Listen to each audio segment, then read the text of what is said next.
And yeah, balls. Check this out. Epic game. Epic game.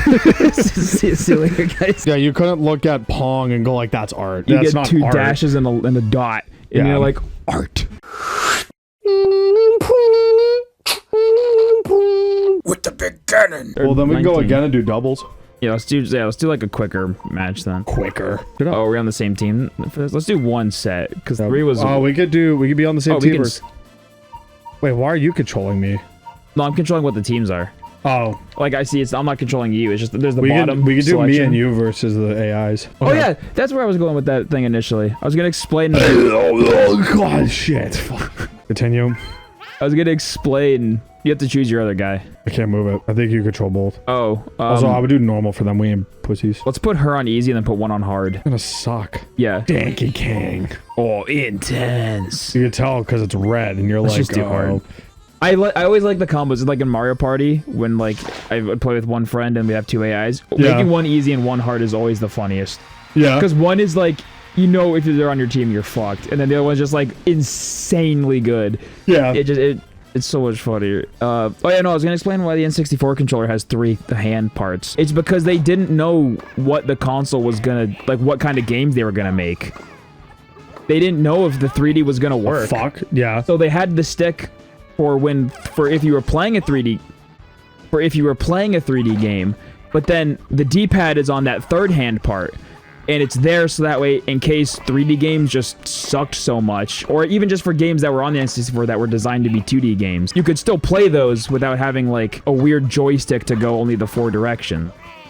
Fuck. So it makes sense why they would have both, but they didn't implement it properly. Like these controllers, there's the D-pad, and that you have them both accessible You're with playing the a same pro hand. controller, yeah. Yeah, or even just like, just think about like any Xbox controller. It's the same. Xbox. It's like that is such a better way to implicate it. But then again, no one knew what the future of games or consoles or controllers would be like. So they figured, oh, you'll just hold it this way for that. And then they didn't realize that since 3D games were like successful, because Mario 64 was great, and then people like Ocarina of Time and Zelda's, but like, you know, whatever. You're holding that. Oh shit, you hit me. You're holding that middle one most often, and that one makes your hand like crumpled into this small zone. That was a sick pat. That was a sick hit. That went right past them. Bam! Yes, like it crumples your hand awkwardly, like against the other one behind it. So it's problematic, but I see what they were going for. Some people are like, why? You don't have 3 hands, and it's like, well, not supposed to. It was like a fail-safe. Yeah, it was a fail-safe combined with you could do it this way or that way, depending on what kind of game you were playing. And it like, oops. They just won. Whatever. Wait, no, did they? Oh no, we're changing. It's like it works. It's just not like implemented very well. How would they have known? It was the pioneering days of video games before it was like. Didn't they standard. save like the video game industry? Because wasn't there like that big crash in the 80s or something? Nintendo and mainly Nintendo, but I clicked the button. That was weird. Yeah, I've been having a bit of that too. Mainly Nintendo, but Sega joined I think a little bit after Nintendo. Well, Nintendo's been around since the 70s, right? Nintendo's been around since the 40s. Oh yeah. Not making video games, but they made card games or a fuck you or a type of card game. Wow, they destroyed us. Maybe the hard is too hard for well, no, talking. I mean, my play. guy also Wario moves like shit too because he's so again. fucking fat. Oh, true.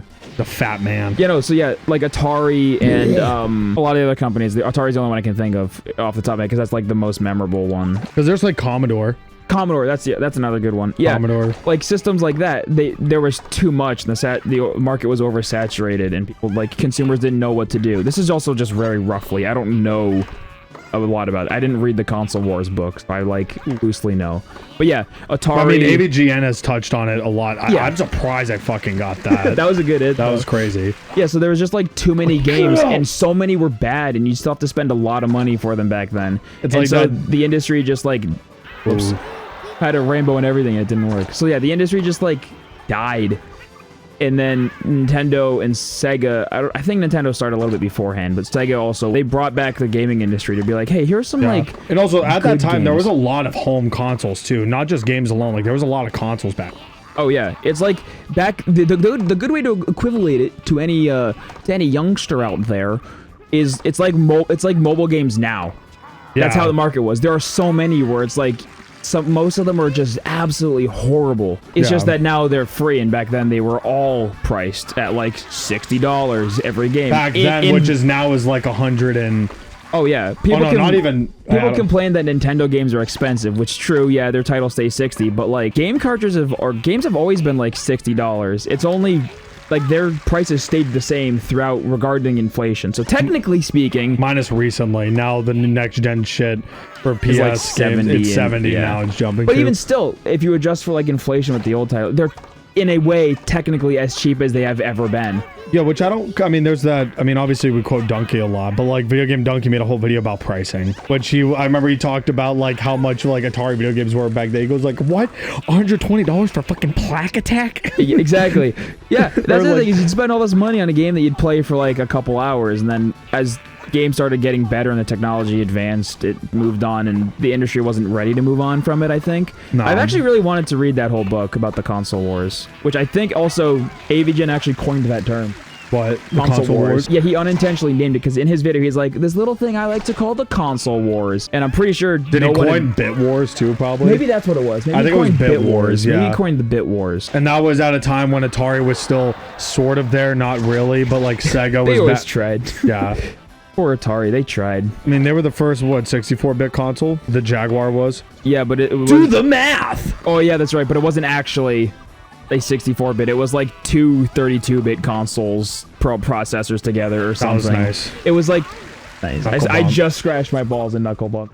I feel the gay seeping into me now. You feel the warmth. Sorry, I was looking at the wrong side of the court. You were thinking about balls. I was thinking about Birdo. And yeah, balls. Check this out. Epic game. Epic game.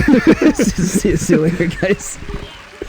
Yeah. No, yeah, I think he coined the term Bit Wars. That's the one I'm thinking of, yeah. Now that I'm thinking about it more, I'm like, yeah, no, it wasn't console wars, it was Bit Wars. Sort of a Bit Wars, huh? Yeah, I've always wanted to read that, like, the book about it, because it's a real interesting time that obviously we weren't alive for, but... And I don't know how much, I mean, were your parents really into... Oh, crap! Were your parents really into video games? Yeah, but not really during that time. My dad was a big Commodore guy, as far as I know. Like, he used to have those games, like, you'd program them yourself, or, like, you'd have to, like, type in the thing for him. He was big into those. Yeah. I know that my uncle had a Atari growing up. Fuck me! My uncle had an Atari 2600 growing up, because he has 3 of them currently. Jesus. He has his from childhood. Remember, I have an Atari that I got from a guy that I work with. Oh, right, yeah. Yeah, so we've yet to set it up, but I have... I should. It's not an old school one. Well, I don't know if it is. It might be a reproduction. But it's still in the, I mean, it's 2600. Yeah, it still plays the games. Yeah, my uncle has 3. He has his from his childhood. He has his ex-wife's from her childhood. Yeah. And then he has one that he saw at a yard sale years ago. And I've told him, I'm like, dude... Fuck you, fat ass. I don't know why it does that sometimes. Like, well, because I'm holding it too much so it can't move. Oh, true.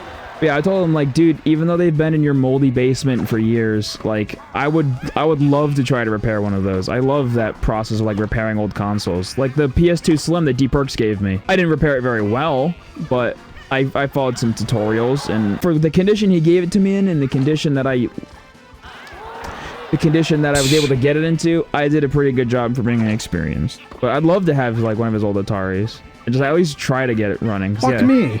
Ataris are not, like, they're not the coolest thing in the world, but it's such an interesting time in, like, gaming history. Because, yeah, the gaming market's bigger than it's ever been.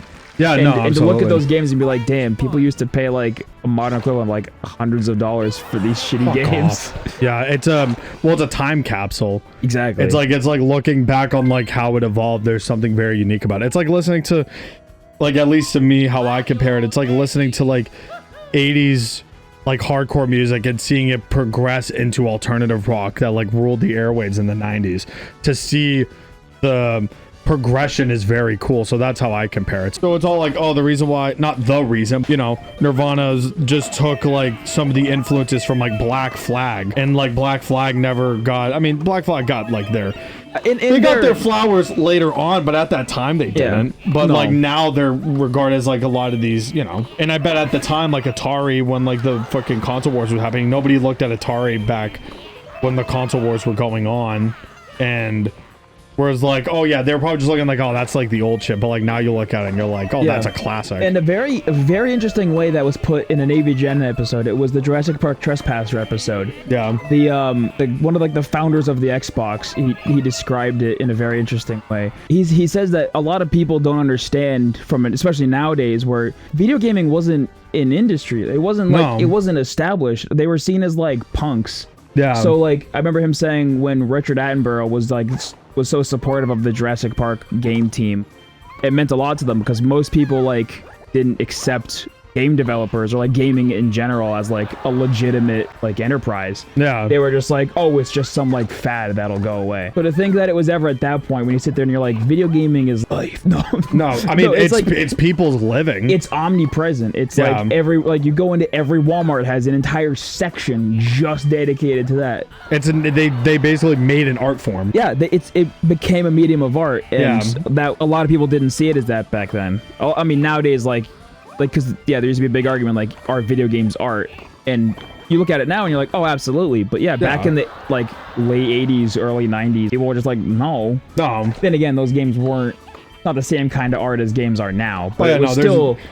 There was a little less artistic intent behind a yeah, lot of the no. stuff because it was just more limited. Yeah, you couldn't look at Pong and go like, that's art. Yeah. Like it's black, white, and three, 2 rectangles and a square. Yeah, you know, you that's get not two art. dashes and a dot, and Yeah. you're like, art. In a way, it is. So it's just like it's really interesting to watch how that evolved. I don't know when video games were art like that that sort of question came. Maybe to when it came to the Bit Wars, like when It's the probably game during started the- to look better. Yeah, I would say it was probably during like Once General games era. started to develop like stories and shit too, I felt like played a huge Yeah, part 'cause, because like- like you also you're a writer now. You're Yeah. writing stories and stuff. The only difference is rather being on pages or with music behind it. It's sort their of bit bold. crushed sounds and like barely legible text. Yeah, absolutely. Nice and weird to have such a connection to a history that I wasn't alive for. Oh yeah, no, I was gonna say because like I mean, my dad had not a 64. He had an NES, I think, growing up. Like he would play Mario all the time on it. Yeah, like we have one at Lardo's house. That's like his parents' one. Oh I think. yeah. Oh no, and his grandma has a book of they made a book about like how to beat Mario. Yeah. There's an older book in their basement that you can look at. You're like, that's cool. And to us, that might be like those cheat code books that we had. Oh my god, I got one of those from a Scholastic fair. book fair. Scholastic Book Fair. Yeah, I have mine too. I don't have it mine. anymore. I don't have mine anymore. But I bought it. Yeah. The only thing I ever gained from it was in New Super Mario Bros. On the DS, if you held in the left and right triggers while starting your game, you could play as Luigi, which for me, I loved. Because as a Yeah. kid, I was like, why can't I play as Luigi? He's on the cover art. I saw the trailers on Nickelodeon and Cartoon Network. Yeah. Why can't I play as Luigi? And you could, but it was hidden. So Mine, that I made me happy as a kid, because I was always a Luigi guy. I like Luigi. Green. Look at Speak of the Devil. 34. Oh. Go figure. One thing I will say that I learned from the cheat code, it wasn't even a cheat code. Because I was into Wii Bowling at the time. They said like how you can get different colored balls. I'm like, no way, you can get different colored balls. I think I misread it because there is a way where you can bowl if you hold a certain button, you can get it. But the way they described it, it's basically them saying like, if you play multiplayer, balls are different colors. But that's not a cheat code. It's just it's just saying like if you have friends, you get to see cooler shit. And it's like, well, He's be like, hey, you thanks want to for see the that. cool shit? Get friends. And it's like, Have them buy our He's consoles. like, but I have the no friendo Wii. And they go, What am I gonna do? They're like, not our problem. yeah. $60. We've just been talking for a bit, for like what, 40 minutes probably. I don't know what the time is. I can't read it from here because I'm slouched back. Farted on the track. Oh yeah. Yeah! We love that Dumpster Kid video. We all do! For more, like and subscribe. Hit it! Turn on the post notifications. Do it! Even when you're on vacation, you'll get notified.